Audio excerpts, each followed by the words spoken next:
তৎকালে আরবে মূর্তি উপাসক ছিল। ক্রমে তিনি মূর্তি পূজার অসত্যতা বুঝলেন। আরব দেশে অনেক খ্রিস্টান ইহুদি জাতীয় বাস করত। ক্রমে ক্রমে এদের কাজকর্মের প্রতিও তার সন্দেহ দেখা দিল। সকল সম্প্রদায় আরবদিগের সামাজিক প্রথায় অন্তত ঘৃণিত ছিল।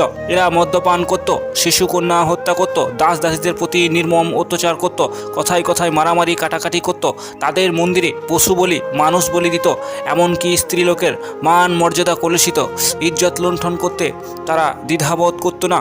মহানবী হজরত মুহাম্মদ সাল্লাল্লাহু আলাইহি ওয়াসাল্লাম 25 বছর বয়সে বিবি খাদিজা বিধবা রমণীর পত্নীরূপে গ্রহণ করেন। এই সময় হতে তিনি মক্কার অদূরবর্তী হেরা নামক পর্বতের গুহায় বসে একাচিত্তে মহাপ্রভু আল্লাহর আরাধনা করতেন।